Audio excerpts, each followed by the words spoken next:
this is Ramen Squad. I'm Mama Ramen. Today I'd like to draw my life on racism. Yeah, for the last few days I was just thinking and thinking how to express my feeling about the recent really sad things happened in America. And then, yeah, I was kind of hesitated to like express anything, but this is my own experience, and I decided to do my own, view on my, experience. And then in this, drawing, I'm not gonna specify the race of the characters I see most of the times, and I color them in the rainbow colors. So this is me. When I was 18, I came from Japan to the UK, and I started to study in London. And then, back then, myself didn't know anything about the multiculturalism.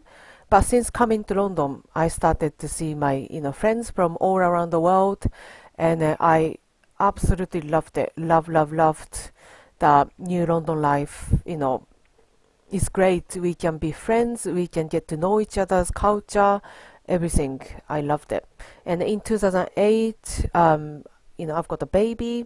So my daughter is half Japanese and half white English. And then I was carrying her in the sling. I was walking around and I was in the park. I used to live in London Bridge, where there are so many quite posh families lived, I guess. And then when I went to the playground with her, I came across some of the moms from the area. And then this is the first time I've met one mom. And we talked a little bit, we chatted to each other, and what I understood from her, and then from this point on, it's not just her, but quite more, misunderstood me as nanny looking after a European baby. Yeah, if it's just once, I didn't really think of anything, but I think people didn't really see me as a mom, but I was a nanny. And I felt a bit strange about this. Maybe I wasn't, I shouldn't be in the area, having children. I'm not sure. But anyway, I felt a bit weird. And then I now had my son, now 8 years old. But anyway, at that time, my daughter was a toddler. My son was a little baby. And then me and my husband. So now we are the family of 4. One Christmas, we visited somewhere in the Midland. That's where my husband is from. And then we visited this beautiful local pub. And then we reserved the place. And then we were going to have a lovely Christmas lunch type of thing. And then the place was heaving. And there are so many people there. All the local people having lovely time with their friends and families. Drinks and then the foods. So yeah, at that time I wasn't particularly loud, or our family weren't destructive of any kind. I hope, I was sure it was fine. And then my husband left the table because he wanted to order foods for us, so he went to the pub bar counter. And so that means it was just me and kids from that time on. So, when I'm with my 2 children, I always talk to them in Japanese, because I want them to understand Japanese, to talk to my parents, and I want them to, really enjoy the different languages that I have. So I was chatting to them in Japanese. Again, we weren't loud or anything like that. But I started to feel something was, wrong. I felt some people looking at me in a not positive way. And then I started to listen what they were saying. And then quite loudly, they were saying, there are some Chinese over there. Let's move the table. So they clearly didn't like hearing some other languages in that pub. And then they left to the other table. and I felt really, really sad. And then, until we left the restaurant, they were looking at us the whole time. But I didn't want to react because I've got two younger children. I didn't want them to, suspect of anything. I didn't want them to start to notice about the thing called racism from that early age. I thought it was just not good. So I tried, pretended nothing happened, but sadly I decided to talk in English the whole time there, and I wanted to, not to bother anyone in the place. I couldn't even tell my husband until we left the restaurant because I'm sure my husband will make so much fuss about it, but that means my children can realize something. So that was quite hard time for me. In the meanwhile, I started to teach in a secondary school or primary and also A level, in a sense school and also mainstream school. I really love teaching. I love that. And then so that was last year. I was working in this really large school, large secondary school in London, and for 10 weeks because it was covering one of the teacher who was ill. So I was, starting to teach there, and then one class, I heard somebody called me Chinky, and then it's not just few, it was quite a lot, and then it's not just one class, but so many year groups. They started to laugh at my Japanese accent. Do you understand what I'm talking at the moment in English? I hope you do. But when I was talking and then trying to teach in a particular school, they couldn't, listen. They really didn't, like me there. So they mocked and then they made fun out of my Japanese accent a lot.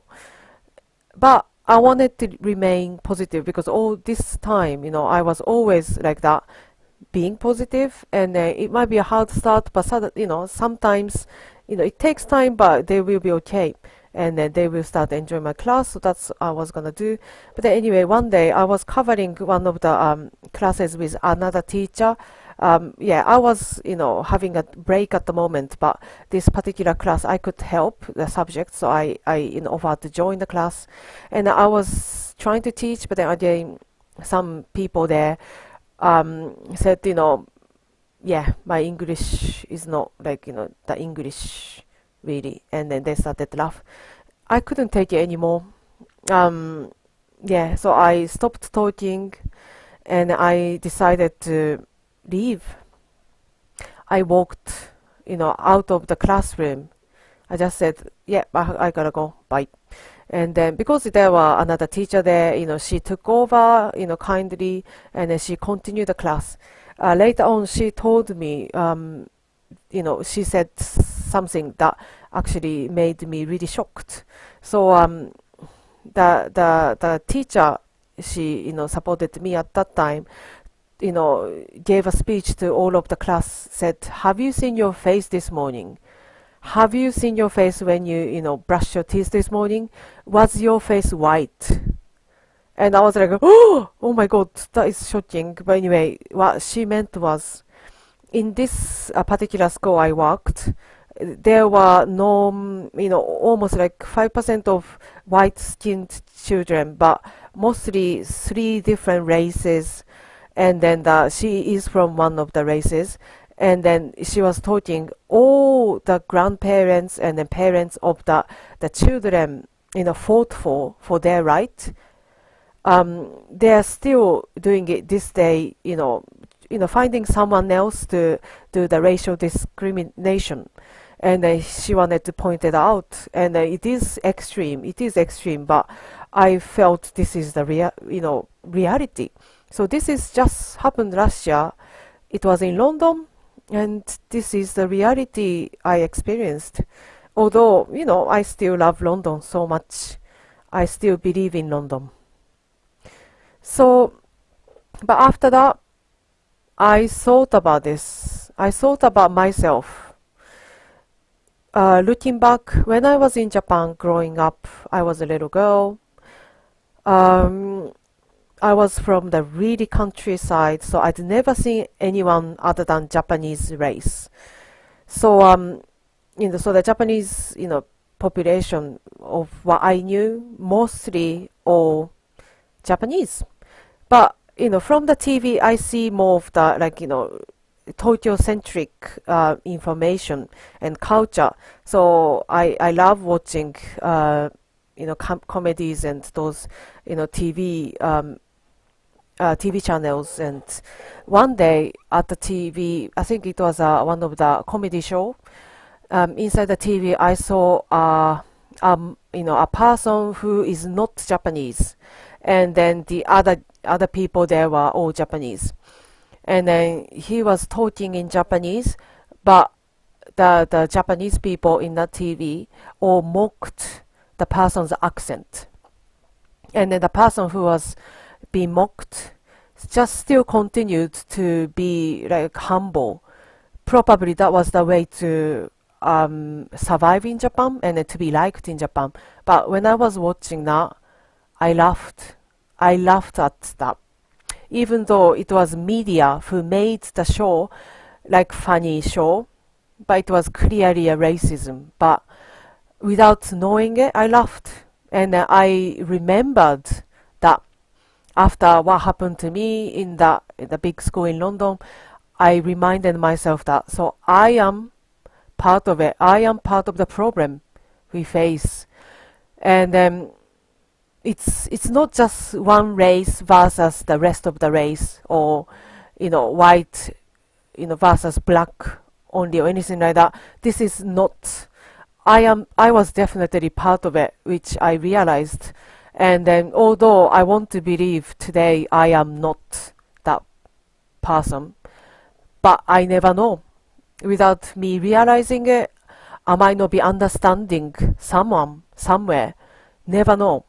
So what happened in America recently, and all the movement happenings around the world, I wanted to remind myself I am part of it. And then this is the time that we have to really look into it, and we have to think about other people, and then we have to start understanding other people properly, and then to be in like unity.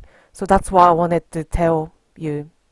Thank you so much for watching this. Have a good day. Bye bye.